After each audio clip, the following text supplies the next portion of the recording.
Welcome everyone. I am Mr. Goldenbaum, and this is Supremacy 1914.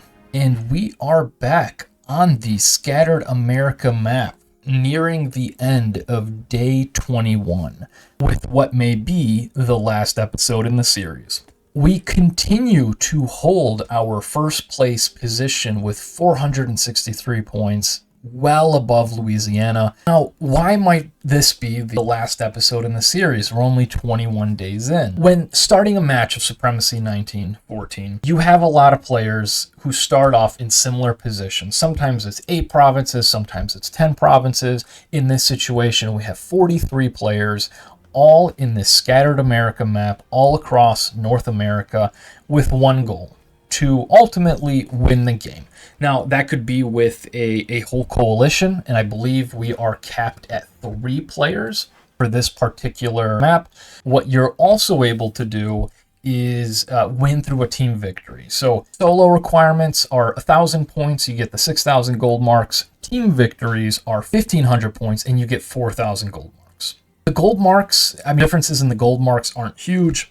Although the gold marks may be nice, I don't enjoy playing with gold marks. As you can see, we've banked up almost 100,000 gold marks through past wins. Gold marks are nice, and if you're ever dealing with a gold mark spammer, they could prove useful to maybe turn the tides just a little bit, but you're ultimately shooting for the win. And each player starts off in this similar position, and you try to take over enemy territories, securing additional provinces, building your morale, your industry, your resource production, building a larger mechanized force, recruiting more infantry, just overall working toward the goal of winning the game. Unfortunately, sometimes you can hit that milestone where you're going to win the game before you actually win the game. And since the beginning, as you've recalled a lot of our challenges, we have only been going up against other players who also want to win the game, other players who are in coalitions, who are working together, though some may be more successful than others. If you recall, we were able to take out Texas, we were able to take out the 3-man, or I should say, we fought the 3-man coalition in Mexico. We were able to make peace with Chihuahua. We took that opportunity to invade another player in the south, in South Mexico, that was also expanding. We ended up forming a coalition here with Chihuahua, but unfortunately, and not to get into too much details here, I think they had some personal matters to attend to, and they couldn't continue playing, so we did drop out of the coalition. And with Utah invading Chihuahua, we did secure a lot of these territories that were bordering our area, just to act as an additional buffer zone. With the conquest of the southern coalitions, we turned our eyes north and went to war with Missouri, North Dakota, or was it South Dakota? I don't even remember, because it's been a little while now, as well as Minnesota. That was the last coalition standing, and it's been player after player after. It's been the game a lot more interesting, a lot more dynamic. You never know what to expect, whereas with an AI, you know the same pattern. You can attack them. You can use different little tricks to pull them out of forts, capture the forts. They don't build anything outside of balloons in forts. Sometimes some barracks and workshops, but it's not much of a challenge at all. And even if you're going up against another player, maybe if the tides are a little in your favor, you could still have a challenge, and you could surprise. They can pull off some brilliant maneuver or flank, threatening your territory, making the game a little bit more interesting. But we successfully beaten the Northern Coalition as well. In terms of active players left, you have Utah. Is Minnesota still hanging on there? But Minnesota at this point is essentially defeated, not necessarily through actions of our own, but North Dakota actually, in his last dying breaths, pulled a lot of his forces from the south here and actually ended up marching straight into Minnesota, securing a ton of territory, sacking the capital, instead of facing up. This was after he had lost 500,000 troops or so. He had 100 or so thousand with maybe some motorized vehicles. I don't think he's too happy when Minnesota attacked him. He had his last hurrah with Minnesota. Then that just leaves user 2488753, which I would guess is pretty new to the game. We take a service record And though he has done a good job against AIs relatively, I mean, he much in terms of experience fighting other players, and doesn't have much experience in the mid to late game either.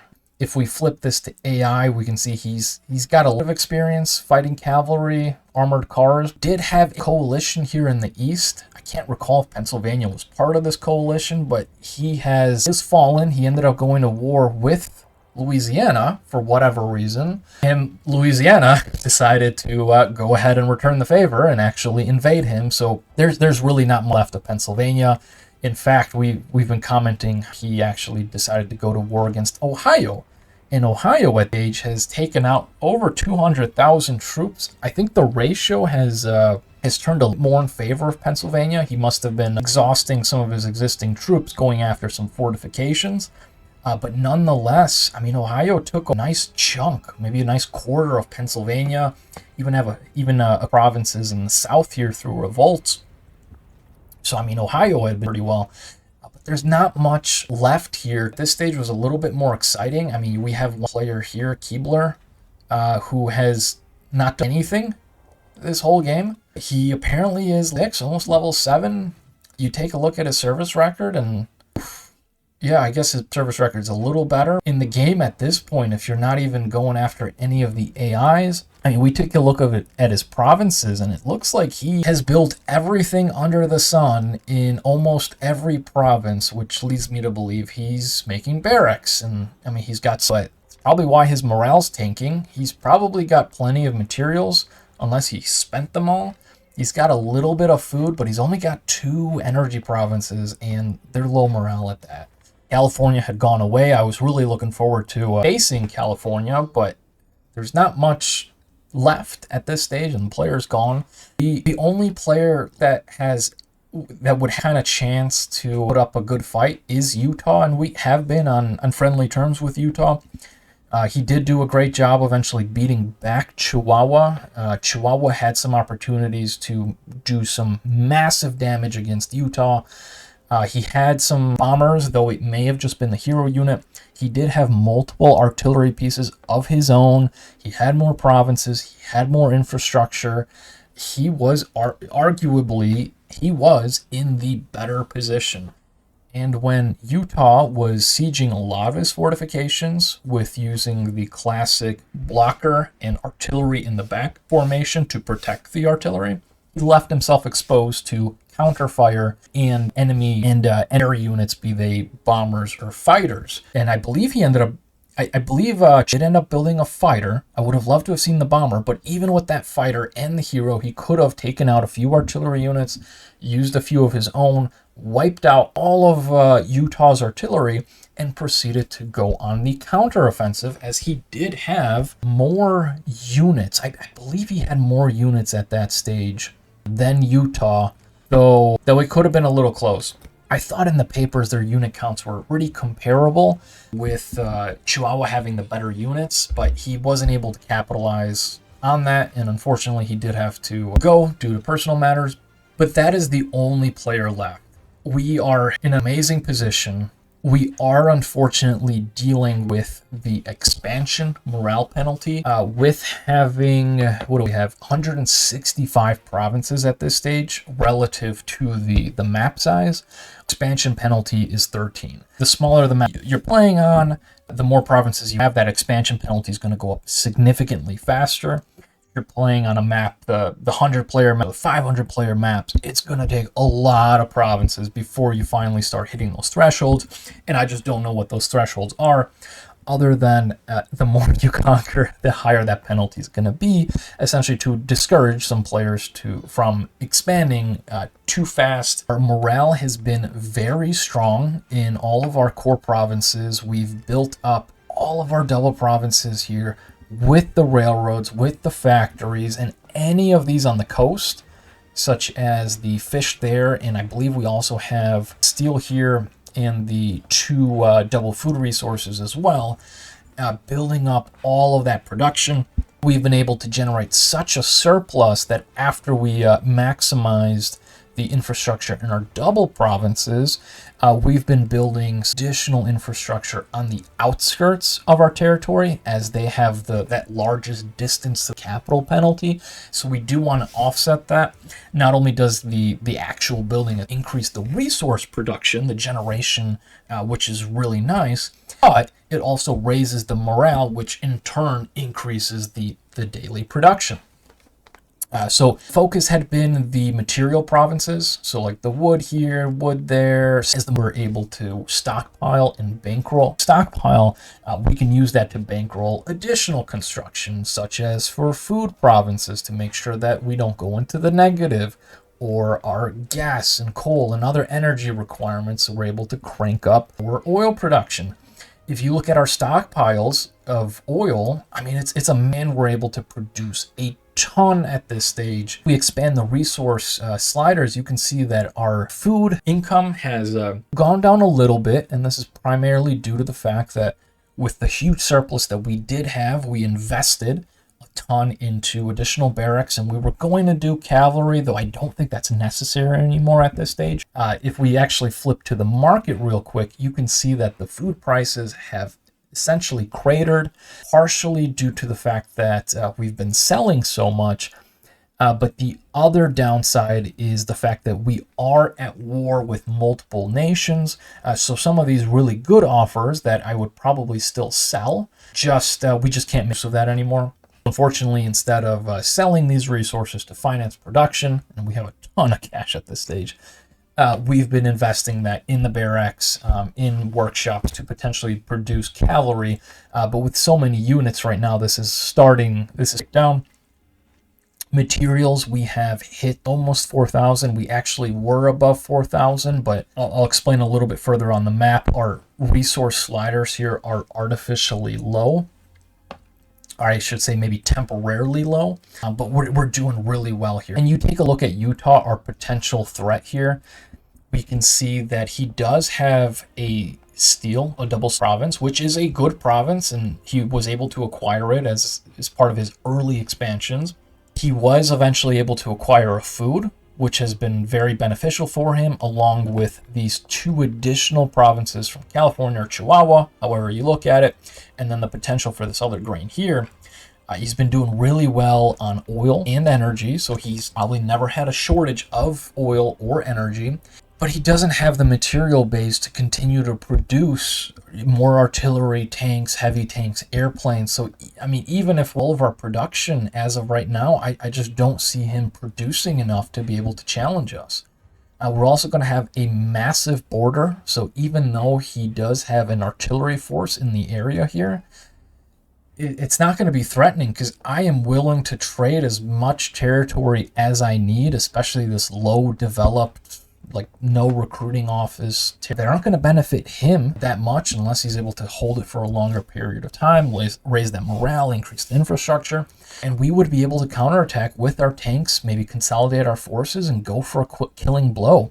If we select all of the units on the map, you can see that we are doing really well with almost 1,200 infantry units, a bunch of balloons. We do have the early game fighter and bomber that we did create just in case we did end up in a conflict with Utah sooner than I would have liked, emphasizing the fact that I want to be able to counter any kind of lone artillery or railguns, force him to have to divert some troops as escorts, and should he have any kind of bomber heroes or bombers of his own, I would have been able to utilize this fighter.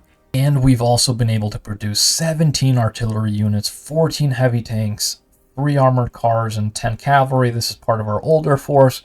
We are also building a navy, so we would be able to control the entire west coast. And Utah Utah doesn't have any double provinces that are really worth that infrastructure investment, especially early on, to be able to produce a harbor and a factory that you would need to produce ships.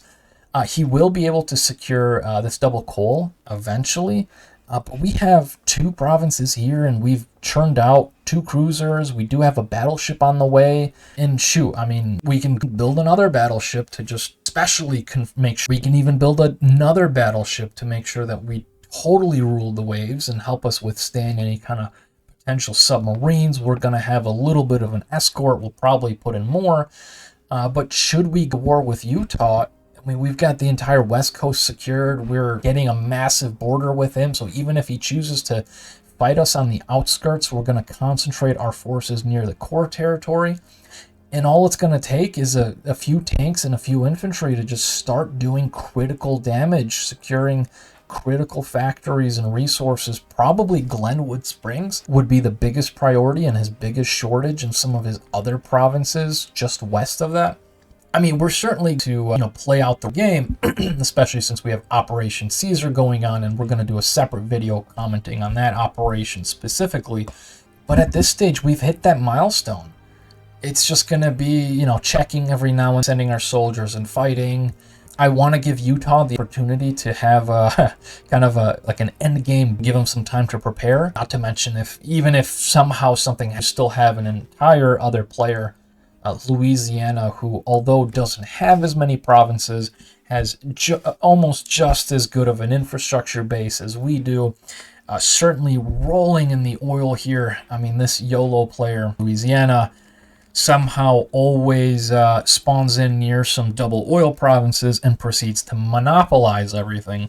I believe he ended up with 3 this game, and I don't think there was anything else. I know we did a whole video just looking at some of these strategic provinces, I should say double provinces. I think we've only been able to capture the 2, one in the north and one in the south here from Chihuahua. I feel like Montana has one.